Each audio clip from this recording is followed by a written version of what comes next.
The rain came down in sheets that Thursday night, drumming against the windows of the Blue Anchor diner like restless fingers. Neon signs from across the street painted the wet glass in shades of blue and pink, casting shifting shadows across the worn linoleum floor. It was the kind of November evening in Brooklyn that made people walk faster, heads down, collars up, the kind that kept the diner warm with the smell of coffee and the low murmur of conversations that didn't want to be heard too clearly. Emily Rivers pushed a strand of dark hair behind her ear and glanced at the clock above the kitchen pass. 9:47 p.m. Another hour and 13 minutes until closing. Her feet ached in her sneakers, and the muscles in her lower back had started that familiar burn that came from 6 hours of carrying trays and forcing smiles. She'd been working at the Blue Anchor for 8 months now, long enough to know every crack in the counter, every customer who ordered decaf but meant regular, every shadow that didn't quite belong. "Table 7 needs a refill," called Marcus from behind the grill, his dark eyes meeting hers with the kind of understanding that came from both working the late shift. "And Jerry at the counter wants as usual."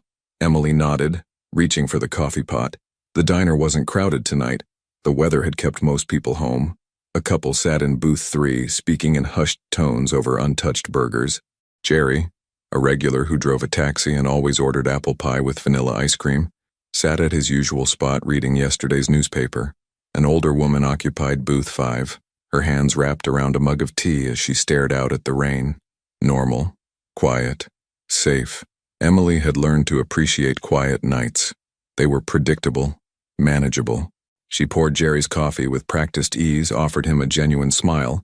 He was kind, always tipped well, never asked questions, and returned to her station near the kitchen. That's when the bell above the door chimed. 4 men entered, and Emily felt the temperature in the room shift. It wasn't anything she could name exactly, just an instinct that had kept her alive for the past 3 years. The kind of awareness you develop when you've spent time looking over your shoulder, when you've learned that survival sometimes depends on noticing what others miss. The first man through the door was tall, broad-shouldered, wearing a charcoal suit that probably cost more than Emily made in 2 months.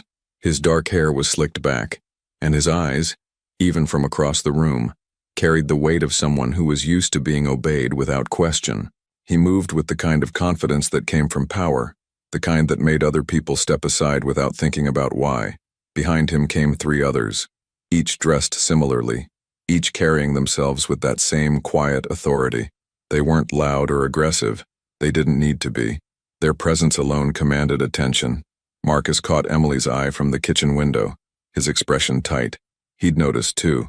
The tall man scanned the diner with a practiced gaze, taking in every face, every exit, every potential problem. His eyes lingered on Emily for just a fraction of a second before he moved toward the corner booth, the one with a clear view of the door and the street outside. His companions followed, arranging themselves with careful precision. 2 sat facing the entrance. 1 kept his back to the wall. Emily took a breath, grabbed 4 menus, and approached the table. Her heart beat a little faster, but she kept her expression neutral, professional. She'd learned long ago how to hide fear behind a practiced smile. "Good evening, gentlemen," she said, her voice steady. "Can I start you off with something to drink?" The 3 men ordered without much interest. Coffee, water, 1 asked for a Coke. But the tall man, the one who sat at the center of the booth like a king at his court, looked directly at Emily. His eyes were a striking shade of gray-blue, intelligent and calculating. "Coffee, black," he said. His voice was deep, controlled, the kind that suggested he rarely had to repeat himself. Emily nodded, writing it down, even though she'd remember. "I'll be right back with those." As she turned away, she heard one of the men murmur something in Italian. Another laughed, low, brief. The tall man said nothing. Emily's hands were steady as she poured the drinks, but her mind was racing. She'd seen men like this before. 3 years ago, in another city, another life. Men who wore expensive suits and carried themselves like the world bent around them instead of the other way around. Men who operated in the spaces between legal and illegal, who made the rules instead of following them. She delivered the drinks, took their orders, steaks, pasta, nothing complicated, and returned to the kitchen to hand Marcus the ticket. "You know who that is?" Marcus asked quietly, his voice barely above a whisper. Emily shook her head, though something in her chest tightened. Marcus leaned closer. "Adrian Moretti. You don't watch the news?" The name meant nothing to Emily, but the way Marcus said it, with a mixture of fear and respect, told her everything she needed to know. He's connected, Marcus continued, glancing toward the booth. Real connected, the kind of connected where people don't ask questions. Emily's throat felt dry. Why would someone like that come here? Marcus shrugged. Who knows? Maybe he likes the coffee. Maybe he's meeting someone. Either way, we serve him, we smile, we don't get involved. Emily nodded, but a cold feeling had settled in her stomach. She'd spent 3 years trying to stay invisible, trying to build a life where people like Adrian Moretti didn't exist. And now one was sitting in her section, drinking coffee like it was the most normal thing in the world. The next 20 minutes passed in tense normalcy. Emily served other tables, refilled coffee cups, cleared dishes. The couple in booth 3 paid and left. The older woman asked for her check. Jerry finished his pie and waved goodbye on his way out. The diner grew quieter, emptier. Emily was wiping down the counter when she heard the footsteps behind her. Heavy, deliberate. She turned to find a man standing near the kitchen entrance, partially hidden by the wall. He wasn't one of the 4 at the booth. He wore a dark jacket, his hands shoved deep in his pockets, and his eyes kept darting toward Adrian Moretti's table. He pulled out his phone, spoke in a low, urgent whisper. Yeah, he's here. Corner booth. 4 total. No one else. 20 minutes. Got it. Emily's blood went cold. The man ended the call and slipped out the side door that led to the alley. Emily stood frozen, her mind processing what she'd just heard. The tone of that conversation, the urgency, the way the man had been watching Adrian's table. She'd heard conversations like that before, 3 years ago, right before everything fell apart. Her heart hammered in her chest. This wasn't her problem. It couldn't be her problem. She'd walked away from that world, changed her name, moved across the country. She served coffee and cleared tables and kept her head down. That was the deal she'd made with herself, survive by being invisible. But as she glanced toward the front windows, she saw them. 2 men standing across the street, partially obscured by the rain and the shadows between streetlights. They weren't moving. They were waiting. One kept checking his watch. The other's hand rested inside his jacket.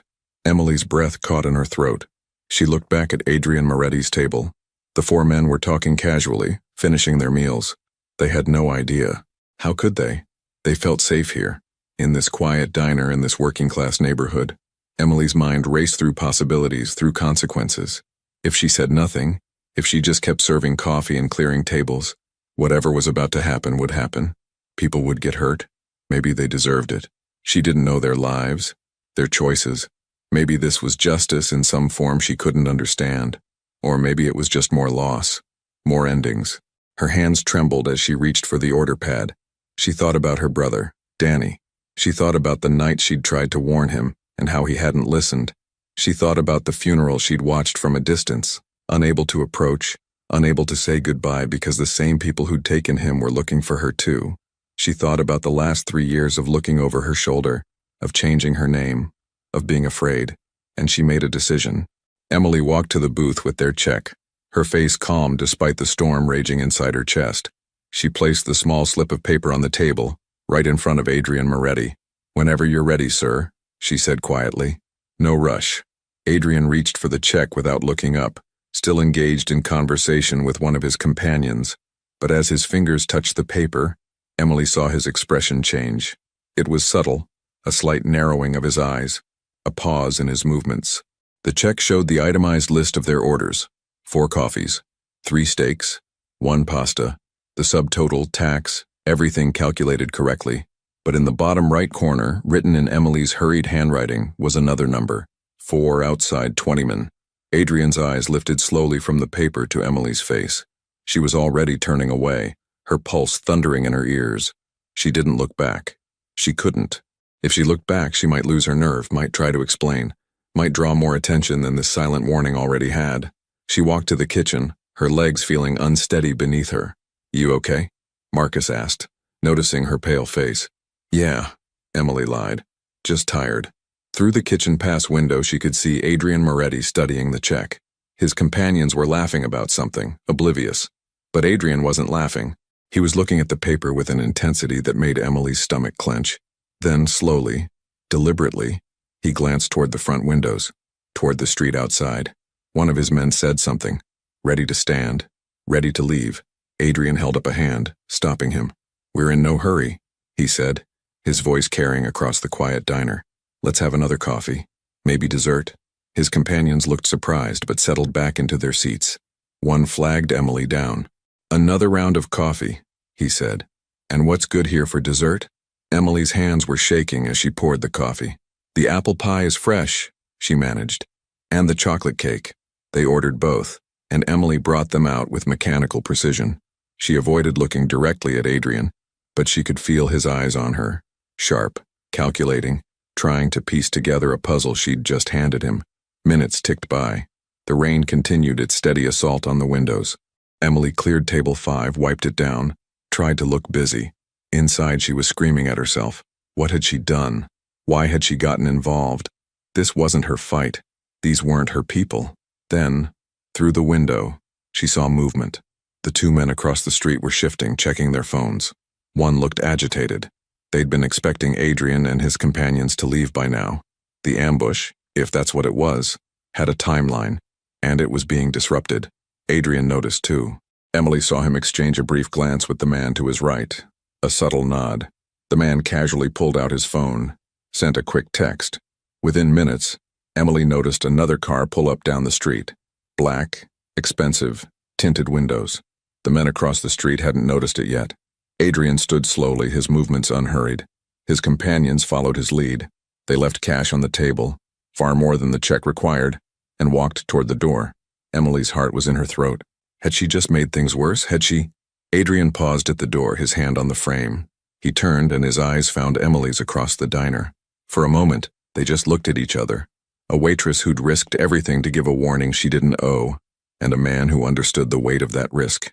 He didn't smile, didn't nod, didn't acknowledge her in any way that would draw attention, but Emily saw the recognition in his eyes, the understanding. Then he stepped out into the rain. Emily rushed to the window, her heart pounding. She watched as Adrian and his men walked to their car, parked directly in front of the diner. The 2 men across the street were moving now, hands reaching inside their jackets. But before they could act, the black car that had arrived moments earlier pulled up alongside them. Doors opened. More men emerged. Adrian's men, Emily realized. There was a tense moment where both groups faced each other across the wet street, rain pouring down between them. No shots fired, no sudden movements, just a silent standoff that spoke volumes about who had the upper hand. The 2 would-be attackers looked at each other, realized they'd lost the element of surprise, and quickly retreated into the darkness between buildings. Within seconds, they'd vanished. Adrian stood by his car, looking back at the diner. Even through the rain and the distance, Emily felt his gaze find her in the window. Then he got in his car and drove away. Emily stepped back from the window, her legs suddenly weak. She slumped against the counter, trying to catch her breath. Her entire body was trembling now, the adrenaline that had kept her moving finally crashing. "Emily?" Marcus was beside her, his hand on her shoulder. "What just happened?" "I don't know," Emily whispered, and it was partly true. She didn't know who those men were, why they'd wanted to hurt Adrian Moretti, or what chain of events she'd just set in motion. But she knew one thing with absolute certainty. Her 3 years of invisibility had just ended. She'd saved the life of one of the most powerful men in New York's underworld, and he knew it. He knew her face, knew where she worked, knew she'd seen something she shouldn't have. Emily looked down at her hands, still shaking, and wondered if she'd just saved her own life or signed her own ending. The bell above the door chimed. Emily's head snapped up, her heart leaping into her throat. But it was just a young couple laughing and shaking rain from their coats, oblivious to everything that had just transpired. "Sit anywhere," Emily heard herself say, her voice sounding distant, mechanical. Marcus was watching her with concern. "You sure you're okay?" Emily nodded, though nothing felt okay. She grabbed a menu and approached the couple, forcing a smile that didn't reach her eyes. Outside, the rain continued to fall, washing away footprints and evidence, leaving behind only questions and the certain knowledge that everything had changed. On the table where Adrian Moretti had sat, the cash he'd left remained. Emily would count it later and discover he'd left a $500 tip on a $60 check. But beneath the bills, weighted down and protected from view, was something else. A business card with no name, just a phone number written in clean, precise handwriting. Emily stared at it for a long moment, her mind racing through implications and consequences. She should throw it away. She should forget this night ever happened. She should go back to being invisible. Instead, she picked up the card and slipped it into her apron pocket. Because deep down in a place she didn't want to examine too closely, Emily knew this wasn't over. Whatever she'd started tonight by writing those numbers on a bill, it was only the beginning. The clock above the kitchen read 10:58 p.m. Closing time was 2 minutes away. But for Emily Rivers, the night and everything that would follow had only just begun. Emily didn't sleep that night. She lay in her small apartment in Queens, staring at the water-stained ceiling as shadows from passing headlights crawled across the plaster. The business card sat on her nightstand, a small rectangle of white paper that seemed to pulse with significance in the darkness. 3 times she'd reached for it, and 3 times she'd pulled her hand back. Outside, the rain had finally stopped, leaving the streets slick and reflective under the yellow glow of streetlights. The sounds of the city filtered through her thin walls. Distant sirens, a car alarm, someone laughing on the street below. Normal sounds, safe sounds. But Emily couldn't shake the feeling that everything had shifted beneath her feet. She kept replaying the moment in the diner, Adrian Moretti's eyes meeting hers across the room, that look of recognition and calculation. She'd spent 3 years building a life where she was nobody, where she could disappear into the background of coffee shops and city streets, and in one impulsive moment, she'd thrown it all away. When the first gray light of dawn crept through her window, Emily finally gave up on sleep. She showered, dressed in jeans and a sweater, and made coffee that she barely tasted. Her hands were steadier now, but the knot in her stomach remained. Her apartment was small but clean, a studio with barely enough room for a bed, a tiny kitchenette, and a table with 2 chairs she'd found on the street and refinished herself. The walls were bare except for a calendar and a single photograph in a simple frame. The photo showed a younger Emily, maybe 22, standing beside a tall young man with her same dark hair and warm smile. Her brother, Danny. Emily touched the frame gently, her throat tightening. "I'm sorry," she whispered like she did every morning. "I'm so sorry." Danny had been 24 when he'd gotten involved with the wrong people. He'd been trying to make fast money, convinced he could handle himself, certain he was smarter than the system. Emily had warned him. She'd begged him to walk away. But Danny had always been stubborn, always believed he could talk his way out of anything, until the night he couldn't. Emily had been there that night. Not at the scene, but close enough. She'd followed Danny, worried about a phone conversation she'd overheard. She'd watched from a distance as he'd met with men in expensive suits outside a warehouse in Philadelphia. She'd seen the argument, seen Danny try to walk away, seen him realize too late that walking away wasn't an option. She'd hidden in the shadows, her hand clamped over her mouth to keep from screaming, as they'd taken her brother from her. Afterward, when the police had asked questions she couldn't answer without putting herself in danger, she'd realized the truth. She'd seen faces. She could identify people. And in that world, being a witness was the same as signing your own ending. So Emily Rivers had ceased to exist. She'd become Emma Richardson, then Elise Randolph, and finally Emily Rivers again. The name felt safest because it was closest to her real one, easier to remember, harder to slip up on. She'd moved from Philadelphia to Baltimore, then to Boston, and finally to New York. She'd worked cash jobs, stayed off social media, never made close friends. She'd survived by being invisible, until last night. Emily poured her coffee down the sink. It had gone cold while she'd been lost in memory, and grabbed her jacket. She had the early shift at the diner today, starting at 7. Marcus would already be there, prepping for the breakfast rush. The morning air was crisp and clean after the rain. Emily walked the 6 blocks to the subway station, her eyes constantly scanning the street. It was an old habit, one she'd developed in those first terrifying months after Danny's passing. Check behind you. Note the faces. Remember the cars. Always know your exits. Today, those habits screamed warnings she couldn't quite identify. A man in a dark coat stood on the corner, drinking coffee. Was he watching her? Or was she being paranoid? A black car drove past slowly. Coincidence or something more? Emily's pulse quickened, and she forced herself to breathe normally, to keep walking at a steady pace. By the time she reached the diner, her nerves were frayed. She pushed through the door, the familiar bell chiming, and felt a small measure of relief at the sight of Marcus already behind the grill. "Morning," he called, glancing up. Then his expression shifted. "You look terrible. Did you sleep at all?" "Not really," Emily admitted, tying her apron. "Just couldn't shut my brain off." Marcus flipped pancakes with practiced ease.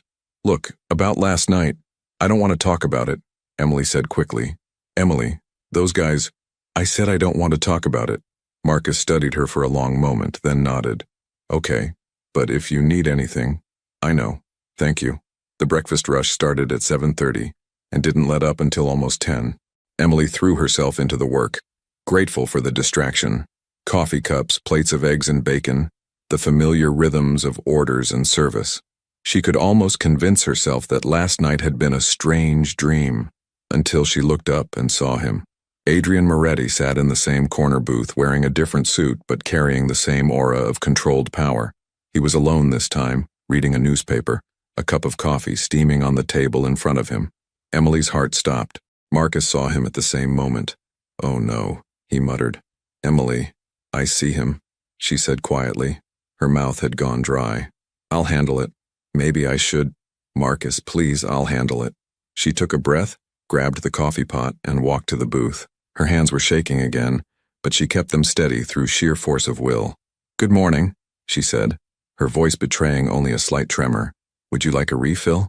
Adrian looked up from his newspaper. In the morning light, she could see him more clearly. The sharp line of his jaw, the slight stubble he hadn't bothered to shave, the intelligence in those gray-blue eyes. He was younger than she'd thought, maybe mid-30s, and handsome in a way that was almost unsettling. Please, he said, sliding his cup toward her. And perhaps we could talk? Emily's hand froze mid-pour. I'm working. I can wait until your shift ends. That's not a good idea. Miss Rivers. He said her name with careful precision, and Emily felt the ground shift beneath her. He knew her name. Of course he knew her name. Men like Adrian Moretti didn't leave loose ends. We need to talk about last night. There's nothing to talk about, Emily said, finishing pouring his coffee. You ordered food. I served it. That's all. We both know that's not all. Emily set the coffee pot down on the table, her patience fraying.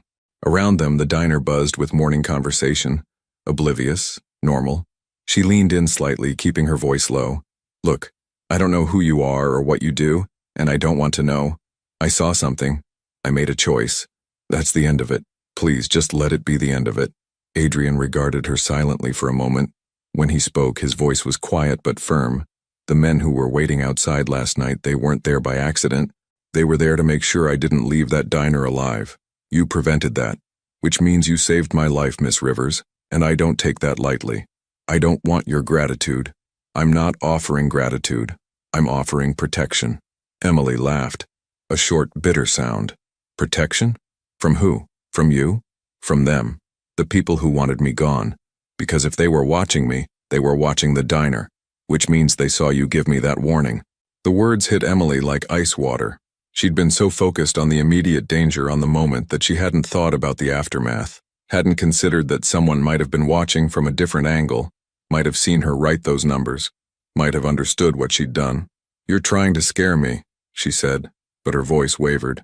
I'm trying to tell you the truth. Adrian's expression was serious, almost gentle. You put yourself on their radar when you put yourself on mine, and these aren't people who forgive or forget. Emily's legs felt weak. She pulled out the chair across from him and sat down without thinking. Why would they care about me? I'm nobody. You became somebody the moment you interfered. Adrian paused, seeming to choose his words carefully. In my world, Miss Rivers, loyalty is currency. You showed loyalty to someone you didn't know, for reasons I still don't understand. That makes you either very brave or very foolish. Either way, it makes you interesting. And interesting people attract attention. Emily's mind was racing. This couldn't be happening. She'd been so careful, so cautious. One moment of conscience, and everything was falling apart. What do you want from me? She asked finally. I want to understand why. Why did you warn me? Emily looked away, her jaw tight. How could she explain it? How could she tell him about Danny, about the guilt she carried? About the 3 years she'd spent wondering if things might have been different if someone had warned her brother. I heard someone on the phone, she said instead. Saw people waiting outside. It didn't seem right. That's all. That's not all. Most people would have looked the other way, would have convinced themselves it wasn't their problem. Adrian leaned forward slightly. But you didn't. Why? Does it matter? Yes. Because I need to know if I can trust you. Emily's eyes snapped back to his. Trust me. You don't even know me. Exactly. And yet you knew enough about me, or about men like me, to recognize danger when you saw it. You knew what that phone call meant. You knew what those men waiting outside were planning. Adrian's gaze was penetrating. How did you know, Miss Rivers? How does a waitress in Brooklyn understand the signs of an ambush? Emily's throat tightened. She'd said too much, revealed too much. I need to get back to work. She started to stand, but Adrian's next words stopped her. Your real name is Emily Brennan. You had a brother named Daniel. He passed away 3 years ago in Philadelphia, under circumstances that were never fully explained. You disappeared shortly after, moved several times, changed your name twice. You work cash jobs, stay off the grid, and you're very, very careful about not being noticed. Emily felt the blood drain from her face. She sank back into the chair, her heart hammering. How? I have resources, Adrian said simply. And when someone saves my life, I make it my business to understand why. So I'll ask you again, why did you warn me? Emily's hands were shaking in her lap. She clasped them together, trying to steady herself. When she spoke, her voice was barely above a whisper. Because no one warned my brother. Because I watched him walk into something he didn't understand and I couldn't stop it. Because I've spent 3 years wishing someone had done for Danny what I did for you last night. She looked up, meeting Adrian's eyes. Because I couldn't save him, but maybe I could save someone else, even if that someone else is a criminal, Adrian finished, a slight edge to his voice. Someone I don't understand, Emily corrected. Someone from a world I want nothing to do with. And yet here we are, Emily echoed bitterly. They sat in silence for a moment, the sounds of the diner swirling around them. Marcus was watching from the kitchen, worry evident on his face. The other customers were oblivious, absorbed in their breakfasts and conversations. I'm sorry about your brother, Adrian said finally. But running from the past doesn't change it, Miss Rivers. And whether you want to accept it or not, you're now part of something larger. The people who wanted me gone, they're connected to something your brother was involved in. The same network, the same operation. Emily's head snapped up. What are you talking about? Victor Castellano.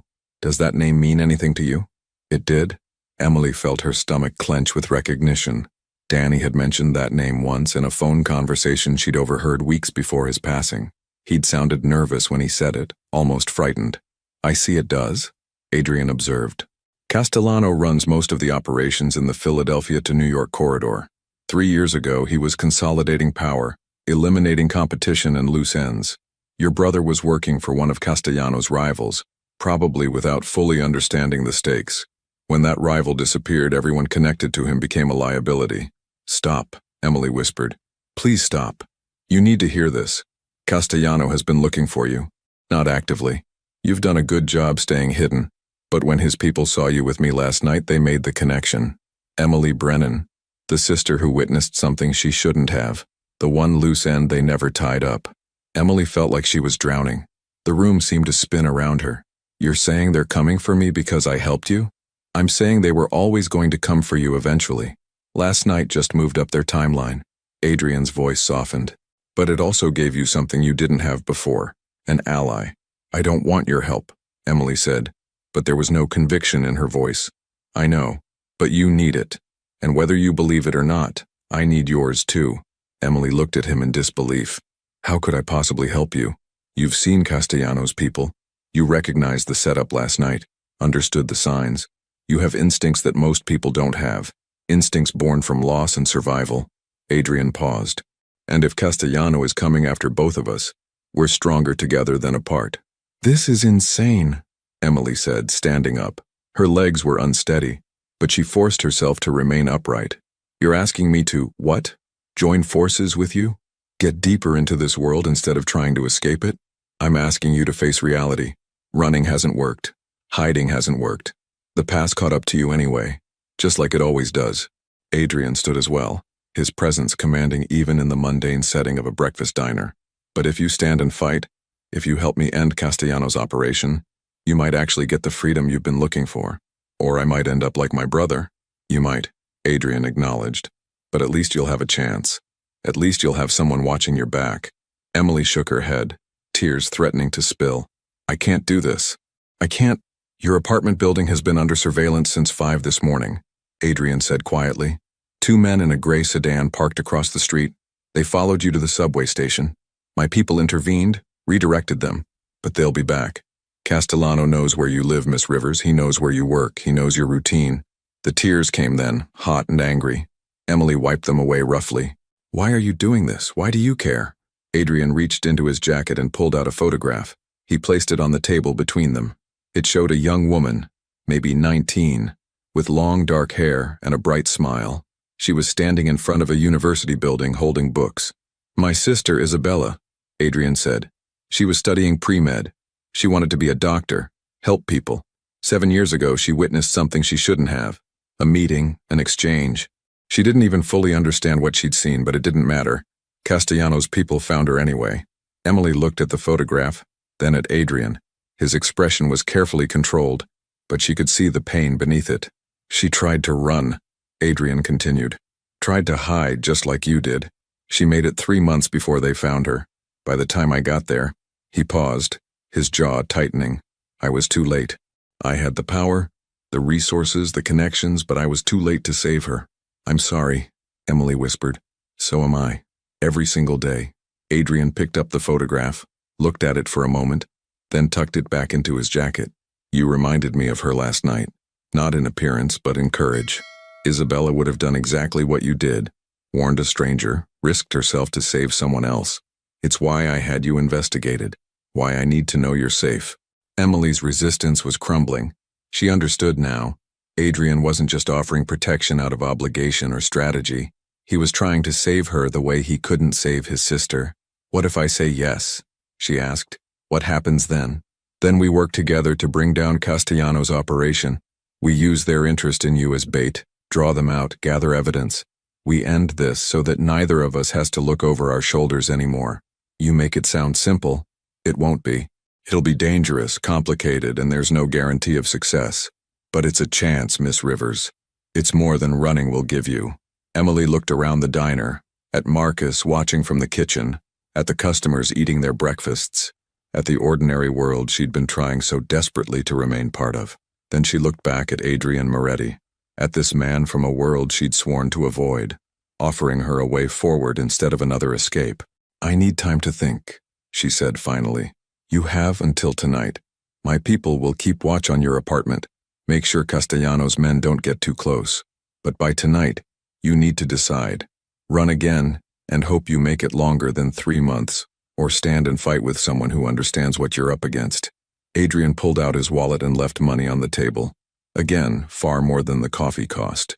He started toward the door, then paused. My sister's name was Isabella, he said without turning around. But her friends called her Izzy. She used to say that running from problems just meant they'd catch you when you were too tired to fight back. I didn't understand what she meant until it was too late. He walked out into the bright morning, leaving Emily standing beside the booth, her mind churning with impossible choices. Marcus appeared at her elbow. Emily, what just happened? I don't know, she said honestly. I really don't know. But that wasn't entirely true. She did know. She knew that her 3 years of running had just come to an end. She knew that the past she'd been fleeing had finally caught up, and she knew that for the first time since Danny's passing, someone was offering her a chance to fight back instead of hide. The question was whether she had the courage to take it. Emily looked down at the money Adrian had left, and saw something else beneath the bills. A key card with an address written on it. A safe house, she realized. A place to go if she decided to accept his offer. She picked up the card, turned it over in her fingers. Then, before she could talk herself out of it, she slipped it into her apron pocket next to the business card from the night before. I need to take a break, she told Marcus. Emily, just 15 minutes. Please. She walked out the back door into the alley behind the diner, breathing in the cool morning air. The sun was fully up now, warming the city, burning off the last traces of rain. It was going to be a beautiful day. Emily pulled out her phone and dialed a number she hadn't called in 3 years. It rang 4 times before someone answered. Philadelphia Police Department, Detective Morrison speaking. Detective, Emily said, her voice steady despite her racing heart. This is Emily Brennan.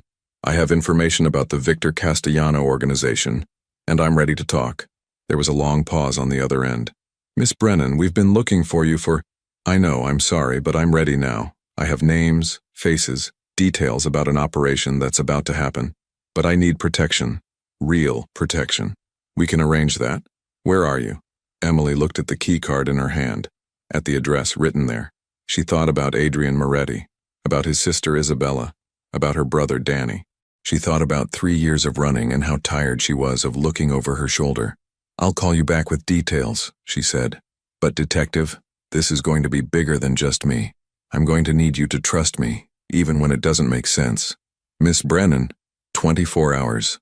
I'll have everything you need in 24 hours. She ended the call before he could respond, her hands shaking but her mind clear. She wasn't going to run anymore. She wasn't going to hide. But she also wasn't going to blindly trust Adrian Moretti, no matter how sympathetic his story. She was going to do this her way, careful, strategic, with backup plans in place. Emily Rivers walked back into the diner, tied her apron, and returned to work. But inside, everything had changed. She wasn't a scared girl hiding from her past anymore. She was someone who was about to take her life back, and nothing, not Castellano, not Adrian, not anyone, was going to stop her. The safe house was nothing like Emily expected. She'd imagined something dark and industrial, a warehouse maybe, or a basement somewhere in the forgotten corners of Brooklyn. Instead, Adrian had sent a car to pick her up after her shift, and it had driven her across the Verrazano Bridge to a quiet residential street in Staten Island. The house was a modest 2-story colonial with a well-kept lawn and flower boxes in the windows. It looked like somewhere a family might live, not a hiding place for someone running from dangerous people. "This is it?" Emily asked as the driver opened her door. "Mr. Moretti believes the best hiding places are the ones that don't look like hiding places," the driver said. His name was Thomas and he'd been polite but professional during the drive. "You'll be safe here." Emily grabbed her backpack, hastily packed with clothes, toiletries, and the few things she couldn't leave behind, and followed Thomas to the front door. He unlocked it with a key code and stepped inside, gesturing for her to follow. The interior was surprisingly comfortable. Hardwood floors, cream-colored walls, furniture that looked lived in but well-maintained. A kitchen with granite counters opened into a living room with large windows overlooking a small backyard. Upstairs, Thomas showed her 2 bedrooms and a bathroom. "Everything you need should be here," Thomas said. "Food in the kitchen, fresh linens in the closet. Mr. Moretti will arrive within the hour." "He's coming here?" Emily's stomach tightened. "You'll need to coordinate, figure out the next steps." Thomas handed her a cell phone. "New, prepaid. This is secure. Mr. Moretti's number is programmed in. Don't use your personal phone while you're here." After Thomas left, Emily stood in the middle of the living room feeling displaced. 24 hours ago, she'd been serving coffee and counting tips. Now she was in a safe house, waiting to strategize with a man whose world she didn't understand, about an enemy she'd been running from for 3 years. She thought about the call she'd made to Detective Morrison. She hadn't told Adrian about it. Wasn't sure if she should. Could she trust the police to protect her? Could she trust Adrian? Could she trust anyone? Emily was unpacking her backpack in the upstairs bedroom when she heard the front door open. Her heart jumped, but she forced herself to stay calm. She walked to the top of the stairs and looked down. Adrian stood in the entryway removing his jacket. He looked different in casual clothes, dark jeans and a navy sweater that made his eyes look even more striking, less intimidating, more human. "Miss Rivers," he said, looking up, "I hope the accommodations are acceptable." "It's fine," Emily said, descending the stairs. "Better than I expected, actually." "Good. We need to talk strategy." They sat at the kitchen table, and Adrian spread out several documents, photos, names, addresses. Emily recognized some of the faces from 3 years ago, though she'd never known their names. "This is Castellano's network," Adrian explained. "He has operations throughout the East Coast, but his base is in Philadelphia. The people who were waiting for me outside the diner work for his lieutenant, Marco Santos." Emily's breath caught. "I know that name. Danny mentioned him. Your brother was working low-level jobs for Santos, probably without understanding the full scope of what he was involved in. When Santos's previous boss was eliminated by Castellano, everyone connected became a risk. Your brother was in the wrong place at the wrong time, and now I am too," Emily said quietly. "Now you have information they want erased," Adrian corrected. "But that also makes you valuable. You can identify people, testify to activities. That's leverage." "Leverage for what?" "For bringing down Castellano's operation. I've been working toward this for years, gathering evidence, building cases, working with federal investigators. But Castellano is careful. He insulates himself with layers of people who take the fall for him. To truly end this, we need someone who can connect the dots from the inside. Emily shook her head. I'm not from the inside. I'm just someone who saw too much. You saw the right things. And more importantly, they know you saw. If we can draw them out, make them move against you, we can catch them in the act. With proper surveillance, protection, and coordination with law enforcement. I already called the police. Emily interrupted. Adrian went very still. What? Detective Morrison in Philadelphia. I called him this morning. I told him I was ready to provide information about Castellano. For a moment, Adrian said nothing. His expression was unreadable. Then slowly, he leaned back in his chair. That was dangerous. So is trusting you, Emily shot back. I don't know you, Mr. Moretti. For all I know, this could be an elaborate setup, at least with the police. The police have been trying to nail Castellano for a decade with no success. He has people in law enforcement, Emily. People who report back to him. You calling a detective in Philadelphia might have just told Castellano exactly where to find you. Emily's stomach dropped. She hadn't thought of that. Had been so focused on creating backup that she'd potentially exposed herself further. Morrison is clean, she said, but her voice lacked conviction. Maybe. Or maybe he's one of the people on Castellano's payroll. Or maybe he's honest but talks to someone who isn't. Adrian ran a hand through his hair, frustrated. This is why I wanted to coordinate. This is why planning matters. I don't need your permission to protect myself, Emily said, anger flaring. I've been doing it for 3 years without your help. And how's that been working out? You're in a safe house because they found you anyway. Because you saved my life and put yourself on their radar. You don't get to be self-righteous about this, Emily. We're in it together now, whether you like it or not. They glared at each other across the table, tension crackling between them. Then Emily's phone, the secure one Thomas had given her, buzzed. A text from an unknown number. We need to meet. Tomorrow noon, Washington Square Park.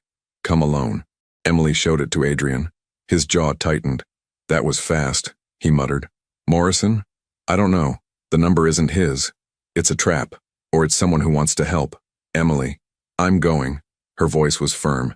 If it's Morrison, I need to hear what he has to say.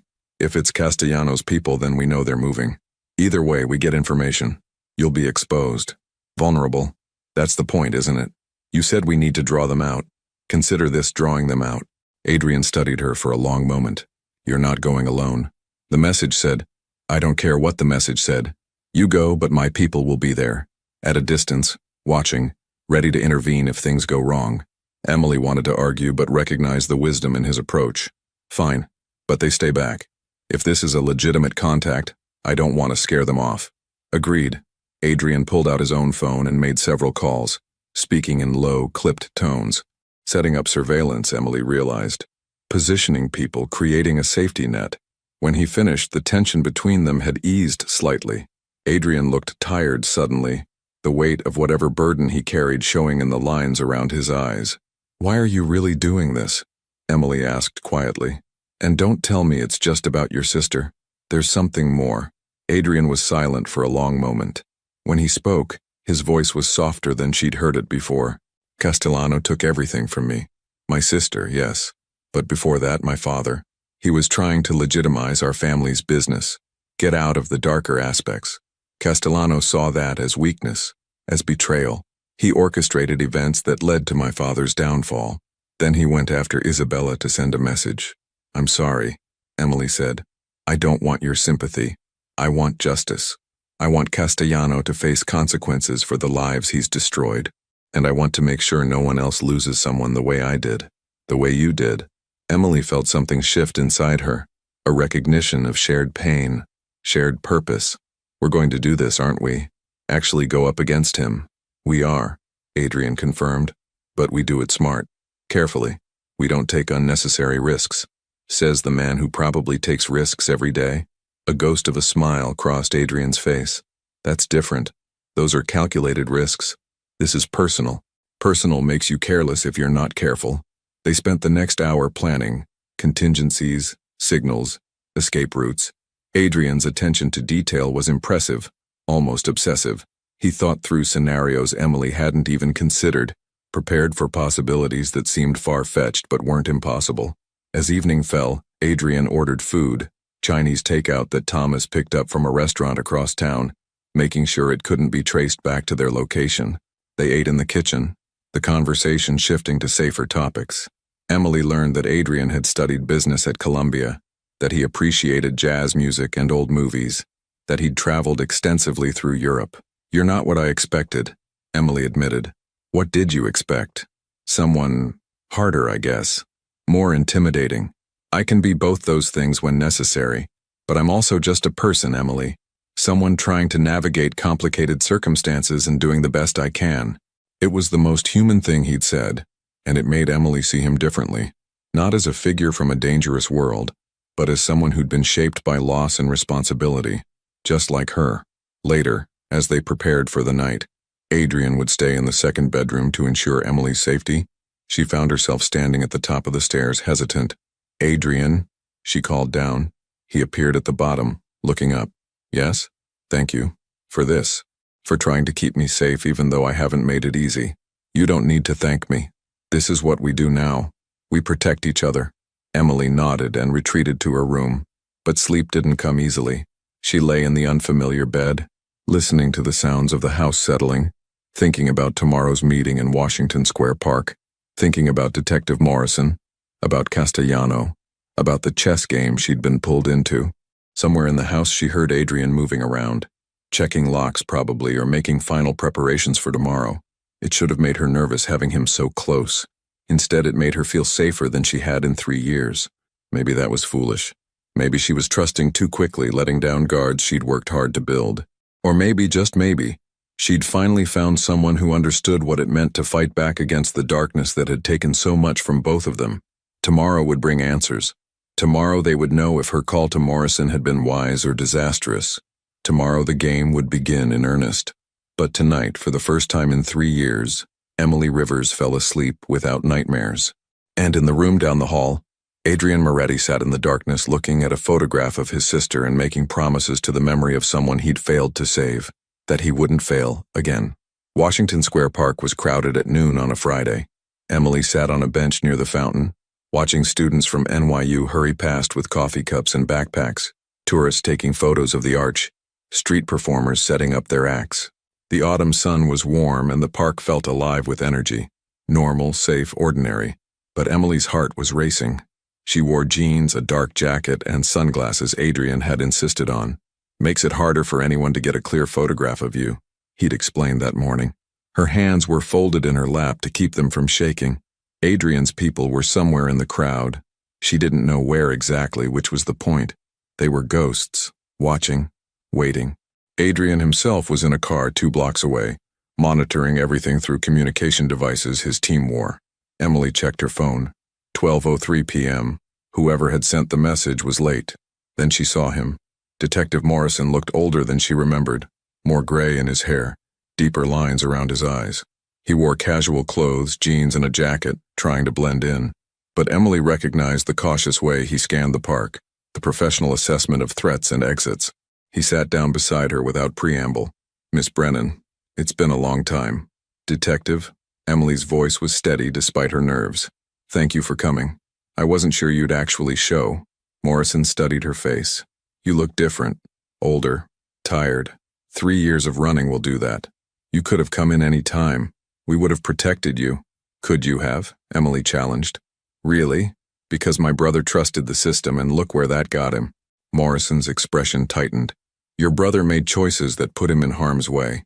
We tried to help him, but he wouldn't cooperate. He was scared. He didn't know who to trust. And you do now? That's why you called?" Morrison leaned back, his posture deceptively relaxed. "What's changed, Emily? Why reach out after all this time?" Emily took a breath. "Because they found me anyway. Because running didn't work. And because I have information that could help bring down Castellano's operation."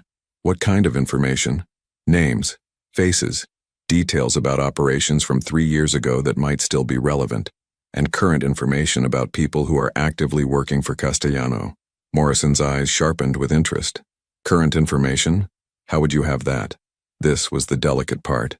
Emily had rehearsed it with Adrian, but actually saying the words felt dangerous. "I've made contact with someone else who's working against Castellano. Someone with resources and connections." "Who?" "I can't tell you that yet. Not until I know I can trust you." Morrison's jaw tightened. "Emily, If you're involved with someone from that world, you're putting yourself in more danger, not less. These people are trying to survive just like me, and they have a better track record of protecting their own than the police do. That's not fair. Maybe not. But it's true. Emily softened her tone. Look, detective, I want to help. I want Castellano to face consequences for what he's done, but I need guarantees. Real protection, not witness protection where I disappear and hope they never find me. I need this to end. Morrison was quiet for a long moment, watching the crowds move past. What you're talking about, actively going after Castellano rather than just hiding from him, that's incredibly risky. Even with protection, there's no guarantee of success. I know, but I'm tired of being afraid. I'm tired of looking over my shoulder, changing my name, losing years of my life to fear. If I'm going to be in danger anyway, I'd rather face it head on. Brave words. But bravery gets people hurt when it's not backed by proper planning. Morrison turned to face her fully. If I bring you in, if I offer official protection, you need to tell me everything, including who you've been working with. I need 24 hours to coordinate with my contact to make sure we're all on the same page. Then I'll give you everything. Emily, 24 hours, detective. That's not negotiable. Morrison studied her face, then nodded slowly. All right, 24 hours. But if I sense for 1 second that you're playing games, that you're being manipulated by someone with their own agenda, I'm not. I promise. Morrison stood, reaching into his pocket. He pulled out a different phone, not his service phone, Emily noticed. This number reaches me directly, secure line. When you're ready to talk, call me on this. Don't use your regular phone. Emily took the number, memorizing it. Thank you. Don't thank me yet. We haven't accomplished anything. Morrison looked around the park one more time. Be careful, Emily. The fact that they found you after 3 years means they have resources and patience. Those are dangerous combinations. He walked away, disappearing into the crowd. Emily sat for a few more minutes, letting her heart rate settle, making sure no one was watching her with unusual interest. Then she stood and walked toward the park's east exit, following the route she and Adrian had planned. She was 2 blocks away when a car pulled up beside her. Adrian's car. The door opened, and she slid inside. How did it go? Adrian asked immediately. He wants everything in 24 hours. Names, connections, all of it, including information about you. Adrian nodded as if he'd expected this. And you told him? I told him I needed to coordinate with my contact first. Bought us time. Good. Adrian pulled into traffic, his eyes constantly checking mirrors. My people didn't spot any obvious surveillance, but that doesn't mean it wasn't there. Castellano's people are professionals. So what do we do now? Now, we make the final preparations. Morrison is clean. I had him checked out years ago. He's one of the few honest cops still working these cases. If we bring him in fully, give him what he needs, he can coordinate with federal prosecutors, build a case that will actually stick. And what happens to you? Emily asked. You're not exactly on the right side of the law either. Adrian's smile was thin. I've made arrangements. Immunity for testimony, protection for cooperating. I've been planning my exit from this life for years, Emily. Your situation just accelerated the timeline. Emily studied his profile as he drove. You're really going to walk away? Just like that? It's never just like that. There will be consequences, obligations, people who feel betrayed. But yes, I'm walking away. My father wanted legitimacy. My sister wanted me to have a normal life. It's time I honored those wishes. They drove in silence for a while, navigating through Manhattan traffic. Emily watched the city pass by. The buildings, the people, the endless motion of urban life. Somewhere out there, Castellano's people were planning, strategizing, trying to eliminate the threats Emily and Adrian represented. I'm scared, Emily admitted quietly. Good. Fear keeps you alert. It's when you stop being scared that you make mistakes. Adrian glanced at her. But you're not alone in this. Remember that. They returned to the safe house, where Adrian's team had gathered. Thomas and 3 others Emily hadn't met before. They were professional, efficient, spreading documents and equipment across the dining room table. We have confirmation that Castellano knows about the meeting in the park, Thomas reported. He has people trying to identify who Morrison met with, but they lost track when Emily left the area. Good. Adrian turned to Emily. For the next 24 hours, you stay here. No going outside, no contact with anyone except this team and Morrison. We're going to compile everything we have. Names, dates, transactions, connections. Build an airtight case. Emily nodded and joined them at the table. For hours they worked, Emily providing details about what she'd witnessed 3 years ago, Adrian and his team filling in the larger picture with their own intelligence. Slowly, a comprehensive picture emerged. Castellanos' network, his operations, his vulnerabilities. As evening fell, Adrian ordered everyone except Emily to leave. "Get some rest," he told his team. "Tomorrow is going to be intense." After they left, the house felt quiet, almost peaceful. Emily sat at the kitchen table, exhausted but wired. Adrian made coffee. Real coffee, not the cheap diner kind Emily was used to. "Thank you," she said as he handed her a mug. "For all of this, for taking me seriously. You saved my life, Emily. This is the least I can do." Adrian sat across from her. "But beyond that, you remind me that there are still people worth fighting for. People who do the right thing even when it costs them. I don't feel heroic. I feel terrified most of the time. Heroism isn't the absence of fear. It's acting despite it." They talked late into the night, about Danny and Isabella, about choices and consequences, about the lives they'd both lived in the shadows. Emily found herself opening up in ways she hadn't with anyone in years, and Adrian matched her vulnerability with his own stories of loss and regret. "What will you do after?" Emily asked finally. "When this is over and you've walked away?" "I don't know. I've spent so long focused on revenge and justice that I haven't thought much about what comes after." Adrian smiled slightly. "Maybe something boring. Business school was interesting. Perhaps I'll go back to that world, do something legitimate. That would be quite a change. The best kind." He looked at her directly. "What about you? What does Emily Rivers want when she's not running or hiding?" Emily considered the question. "I want to wake up without fear. I want to use my real name.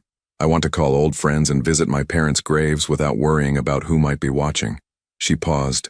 "I want a normal life, whatever that means. You'll have it. After tomorrow, after we hand everything to Morrison, you'll finally be free." Emily wanted to believe him, but some part of her, the part that had learned to be cautious, to expect the worst, remained guarded. The next morning, they met Morrison at a federal building in Lower Manhattan. He'd brought 2 federal prosecutors and an FBI agent specializing in organized operations.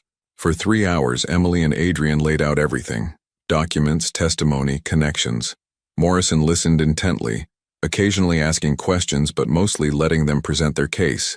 The prosecutors took notes, exchanged meaningful glances, clearly recognizing the value of what they were hearing. "This is substantial," one of the prosecutors said finally. "With this information, we can get warrants, start making cases against multiple levels of Castellanos' organization." "How long until you move?" Adrian asked. 48 hours, maybe less. We'll need to coordinate with multiple jurisdictions, but we can move fast when necessary." "And protection for Emily?" "Full protection. Safe location, security detail, everything she needs until trials are complete." Emily felt relief wash over her, mixed with residual anxiety. "And after trials?" "After trials, you're free. New identity if you want it, or you can reclaim your life as Emily Brennan. That choice is yours." As they were leaving the building, Emily felt lighter than she had in years. The weight of secrets, of fear, of constant vigilance, it was lifting. Not gone completely, but lessening. Adrian walked her to the car where his team waited. "You did it," he said. "You faced your fear and won." "We did it," Emily corrected. "I couldn't have done this without you." They stood facing each other on the busy street, and Emily realized how much had changed in just a few days. This man who'd been a stranger, a figure from a world she didn't understand, had become something else. An ally, a protector, maybe even a friend. "What happens now?" she asked. "Now Morrison and his team do their work.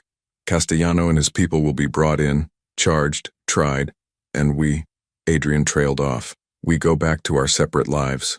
Emily finished quietly. "Maybe. Or maybe we stay in touch. Make sure the other is doing okay." Adrian's expression was softer than she'd seen it. "I'd like that if you would." Emily smiled. A real smile. The kind she hadn't felt capable of in years. "I'd like that too." 3 weeks later, Emily stood in Washington Square Park again. But this time there was no fear, no looking over her shoulder. Castellano had been arrested along with 37 members of his organization. The case was solid, the evidence overwhelming. Detective Morrison had called that morning with the news. "You're free, Emily. Really, truly free." She'd cried then, tears of relief, of grief for the years lost, of hope for the future ahead. Now standing in the autumn sunshine, Emily felt something she hadn't felt since before Danny's passing. Peace. Her phone buzzed. A text from Adrian. Coffee? Emily smiled and typed back. The Blue Anchor. I know a good place. Perfect. See you in 20. Emily started walking, not running, not hiding, just walking through the city like any other person living their life. She thought about Danny, about how he'd want her to be happy, to move forward. She thought about the waitress who'd written a warning on a bill and the chain of events it had started. Sometimes saving someone else meant saving yourself. Sometimes the bravest thing you could do was ask for help, and sometimes the most unlikely alliances became the foundations of new beginnings. Emily Rivers was finally home.